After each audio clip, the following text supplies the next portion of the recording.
Hello,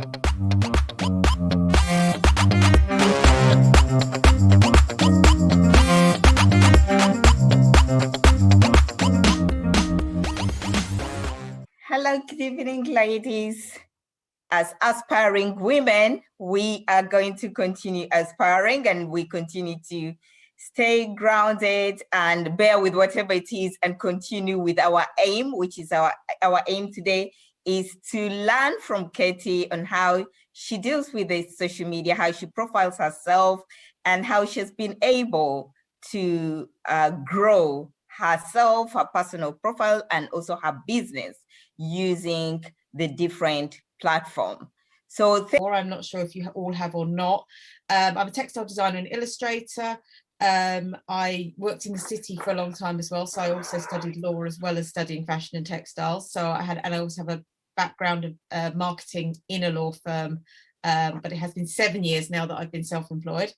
I do marketing for Short and Artist Open Studios, which sadly we've had to cancel again this year, but you know, next year is going to be amazing.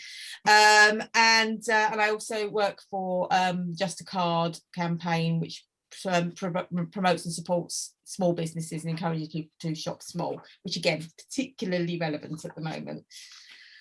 So it's all about selling you in the work. So this presentation and what we're going to work through today is equally applies to you, whether you have a business, whether you have a business where you're selling things, whether you are looking for a new job, whether you just want to improve your social media. It's still about selling. It's more about, if you're not actually physically selling a thing, it's about selling an idea and selling, making people see you, the you that you want people to see. It's not about, lying and fabricating a self that you're not, but it's, we share our best bits on social media for a reason. But actually, in order to get the most out of it and the most benefit from it, you need to be only sharing your best bits. And then at the bottom here, we've actually got my favorite quote. I don't know if this, I first heard it from Patricia Vandenacker, of the Design Trust. People buy from people they know, like, and trust. And I don't know if this is her quote originally or it's someone else's that she's borrowed, but it's really stuck with me and resonated. They don't have to actually know you. They don't have to have met you. You just have to be sufficiently consistent and reliable that they feel they know you. Mm-hmm. You need to be there. You need to keep turning up. People who aren't reliable don't turn up. They post regularly. They're the same person each time. It doesn't look like someone else could have posted it. It's enough personality in there to make people believe. And I think, this is the whole thing about having any kind of success on social media is it's social. So people need to believe in you. You are not a robot. If you look like a robot on social media, people will treat you like a robot on social media and you won't get anywhere. Yeah. But also, it's not a quick fix. And this is the biggest thing here, really, is social media is not a quick fix. You will not get instant results. No one ever does. If you think someone has, then they probably bought followers or something, which is you are not allowed to do, and it does not equal success. You can have 30,000 followers and you paid for 25,000 of them. You've got no engagement there. You're no better off than someone who has far fewer. It's all about quality engagement and who you've got rather than chasing followers and getting the best out of what you've got. So also, social media is mostly free. All it costs is your time, but it is about building relationships to use later. It's not about what happens right this minute. So building a good presence on social media will help you later, no matter what it is that you want to do.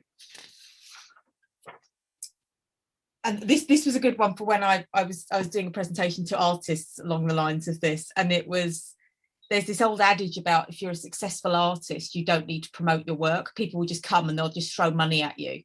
And if you have to promote your work, then you failed. And that is a complete lie. It always has been. And actually nowadays, when there's so much out there to see, everyone needs to, because I can't help but question why Amazon advertise on television when we're also very aware of them. But there are certain things where you think, well, because there's so much choice out there nowadays. If you don't promote yourself and you don't look good on social media, people won't notice you. And that's, you know, you kind of, everyone has to shout. There's a lot of noise going on. You know, everybody, almost everybody is on social media. They might not be on all of the platforms, but I'll you know, this is, you know, what I'm about to come to. It might be that there's only one that's the right one for you. So I am on various platforms. I'm going to talk to you about 4 today, but it may well be that only one is right for you. But the trick is to know which one is right for you and then really put the effort in on that one and do that one really well. So the first question I've got for you really is, I've said here, where are your customers? So your customer might be an actual customer who buys stuff from you. Your customer might be someone who you can work with and collaborate with. Your customer might be your boss at the moment, or a future boss that you want to have. Your customer might be someone you're dreaming of working with in the future. But we're all aiming for somebody. Who is it? And where are they? So, are they current business contacts, potential employers? What are, you know, who are you aiming at? Who do you want to send a message to with your social media? So Stella, for example, when you're posting to social media, who are you aiming at? Who do you want to see it and who do you want to react to it? Yeah. Yes. Okay. Do you want me to answer that? Yeah, go on. All right, my social media is definitely always aiming to women, professional women who are aspiring for growth. That is inside out, because I look at the mind, the body, but I also look at women growing beyond themselves, beyond what they are today, and always aiming high. I also targeting women like yourself to collaborate with women who can work to inspire, but also work together to grow together. So the trick is, you see, you're thinking, right, so it's a particular type of woman, possibly living in a particular area, maybe not, maybe a certain age range. Yes. And then we're thinking about where is she? Right. You know, which social media outlet is she most likely to use? And also, is the message that you're sending, and I'm asking this generally because I think, Stella, yours is, but is the message you're sending the message that you're aiming to send, or does it actually look like something else? So, you know, you can have someone's apparently professional social media accounts where they actually are sharing loads of pictures of nights out and multiple pictures of their cat, but actually they want success as a makeup artist. And this is not saying the same thing. And it's, you know, and it's about, you know, are you actually sending the message with your social media that you want to send? And I think a lot of people get lost with what they're posting and end up drifting off and not sending the message that they actually want to send. So the key here is the word thoughtfully. So, you know, social media can help you build these deep and lasting relationships that can lead to lots of opportunities, but only if you're using it thoughtfully and you're not going off on that tangent and you have a plan. And this is kind of where, you know, you think about this as a marketing exercise, but you are marketing yourself, which might be really quite alien. I mean, I can still remember when I was in my old day job and we would have to fill in our appraisal forms, which always had to be totally positive, by the way, completely positive, even if there was something like a massive elephant in the room that you had to mention. No, it all had to be completely positive, and you had to sing your own praises, and I was never very good at that. But this is where it's like, well, actually it's almost like that kind of exercise, but you know, so it's being honest and being yourself, but also being consistent and turning up. So I've got some examples here of some things that I've done. So Car Shop and Artist Open Studios, I mean, obviously didn't happen last year, isn't happening this year, but this is, you know, due to COVID, not due to lack of promotion. It became more and more successful every year, and I think when we come back next year, it's going to be huge.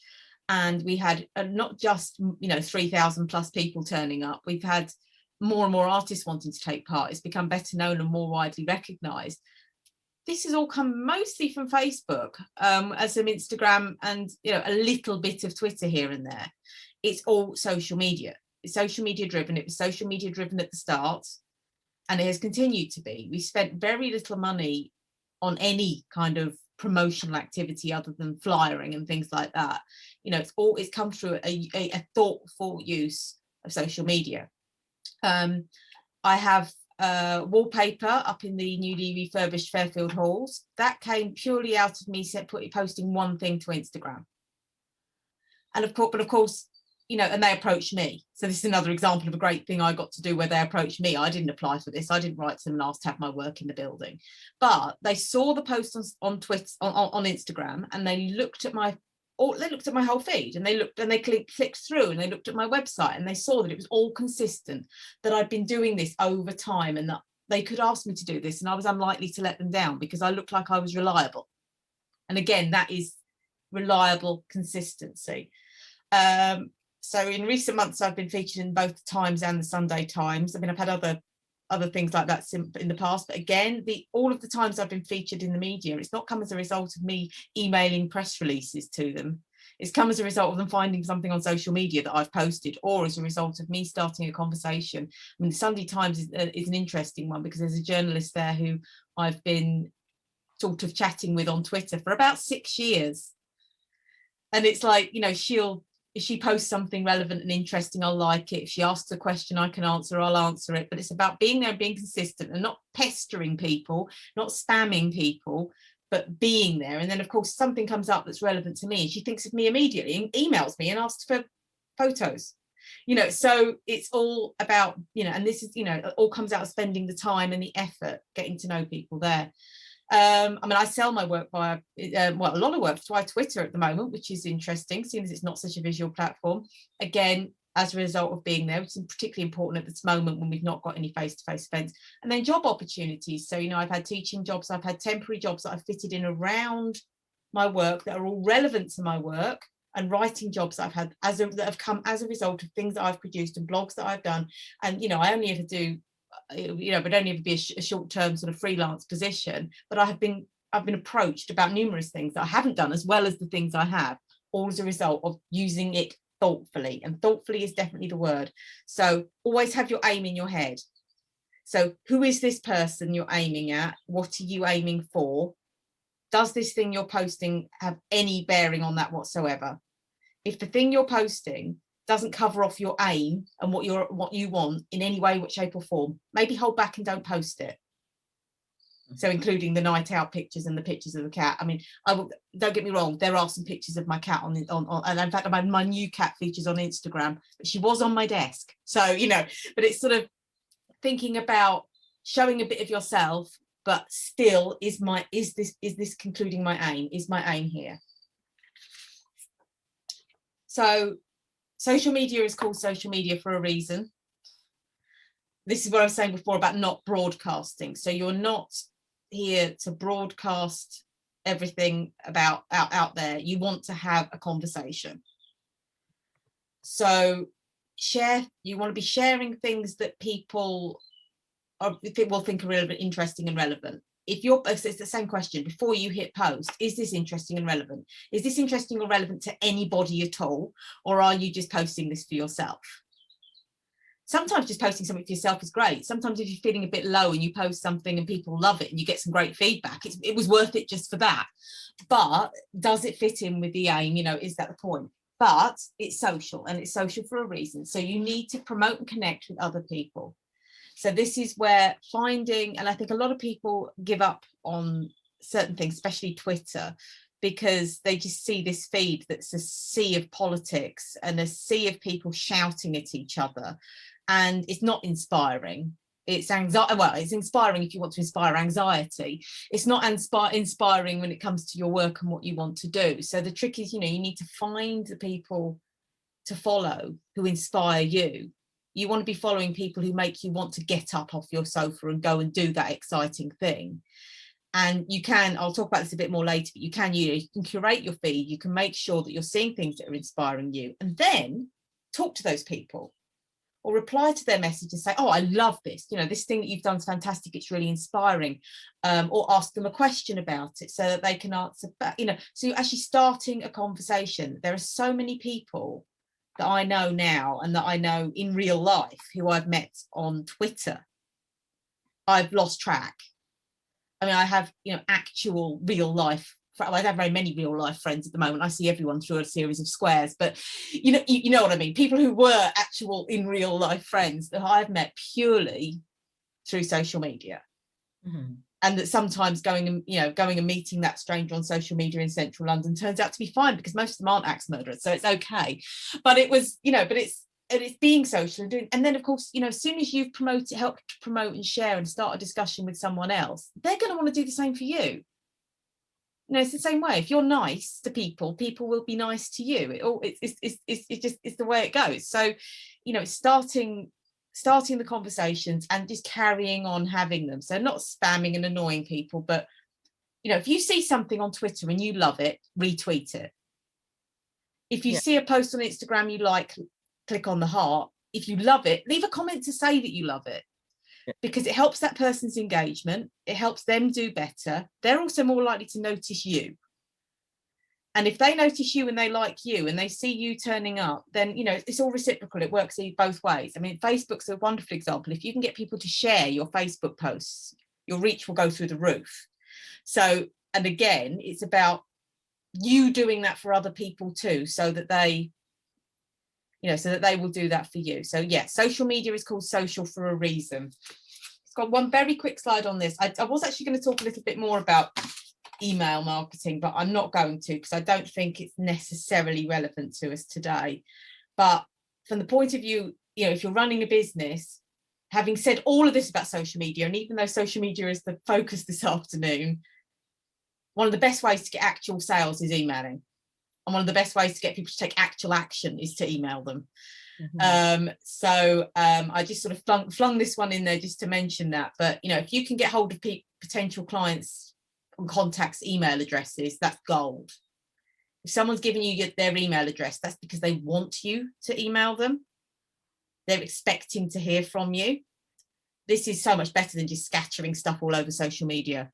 You're actually contacting the people who already want to hear from you. But I won't go into that in too much detail. So if you don't come away with anything else today apart from this, come away with the fact that people buy from people they know, like, and trust.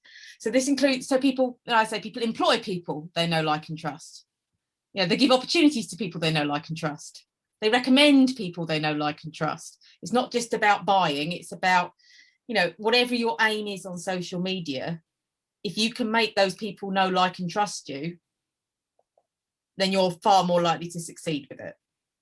But of course, that does take time. So 4 very key points here. Put the social in social media. So absolutely talk to people. Don't just broadcast. Retweet things you like. I mean, when I first started on Twitter, which I discovered was 11 years ago, last week or something, which is kind of frightening. I didn't know what to say. I was really scared. I was like, gosh, I'm putting out these little messages to the whole world potentially. What are people going to want to read? No one's going to want to read my little tweet. I don't know what to say. And for ages, I didn't say anything. But what I did do was follow a lot of people who inspired me and retweeted their things. So if you are not on Twitter, or you have been and you're just too scared to use it, try that technique first. Find people that will inspire you and share their stuff. And then maybe some of them will start a conversation with you. And then before you know it, you're off and you've got however horrible number of thousands of tweets I've tweeted since 2011. So it's, or 2010. So yes, remember the social, but if you're scared about it, just start off finding and sharing other people's things that are relevant to you. Be consistent, but remember there's no magic formula. So you need to turn up. You need to turn up very regularly. When we go through the separate platforms, I will explain how regularly, and that might make you decide that you absolutely don't want to do some of it. And there's one thing that works for you and there's other things that don't. But if you don't turn up regularly, people will just lose interest. You know, and if somebody searches for you and sees the last time you tweeted was last November, they're either going to think you're really ill and be quite worried about you, especially at the moment, or they're going to think you just dropped off the face of the earth and you're no longer working, or that you're not interested anymore. It's, you know, it's not always about turning up every day, although with some things it is, but it's about, you know, showing you're still around. In the same way that if you have that mailing list, don't wait for, you know, email people regularly. Don't wait 5 years, because I will get the email and think, I can't remember this person. Who's this person? And they'll delete it and think it's spam. So, you know, it's being there so people remember you exist. So keeping it professional, keeping it business focused, not sharing photos of drunken nights out, but at the same time making it personal. So it's, you know, so if I share a picture of my cat, which would be the example from a couple of weeks ago, my brand new cat came in here and she got up on my desk, and I had my mouse on the desk, and she was like this, look, ready to pounce on this mouse. And it was a really amusing picture of a very cute new cat on my desk in my working environment. So I shared it. So that was a bit of my personal day with my lovely new cat, but it was in my studio, in my work environment, and then linked into the next thing, which was not about the cat. So it's give a little bit of yourself away to make it personal, but still have that professional edge to it. And I think it's a bit, and thinking about what you post again and whether it's professional, it's a bit like, one analogy I've got is a playlist. So I personally, I really like rock music. I quite like quite loud rock music. Quite a lot of it is inappropriate for quite a lot of people. I had a party in my house which had babies and ladies in their 90s at it, and everyone in between. I had to come up with a playlist that suited everybody. Your social media has to be a playlist that suits everybody. So it has to say you. So, you know, this playlist I made featured lots of songs I like, but they were all appropriate, with appropriate language and nothing that didn't suit. But it was still, it's a taste of you, but it's appropriate for everybody. And that's kind of what I would say about putting things out on social media. It's you know, you're thinking about, is if my boss, my parents and my grandparents were to see this, and I said to the teenagers that if your boss and your parents and your grandparents saw the thing you were posting, would you be embarrassed? Would you be horrified? Would it be something you didn't like? Or would you be proud of it? And before you press send on anything, you should always check that. And if you'd be happy for them to see that, and maybe your children too, then it's all going to be good and it's fine for everybody. So just a minute, Katie, sorry. Margaret has a question, which is, she says that it sounds like social presence is only beneficial for sales and certain professions. What do you have to say about that? Not necessarily. I mean, I think if you think about if you're, say, looking for a new job, whatever it is that you do, an employer is going to look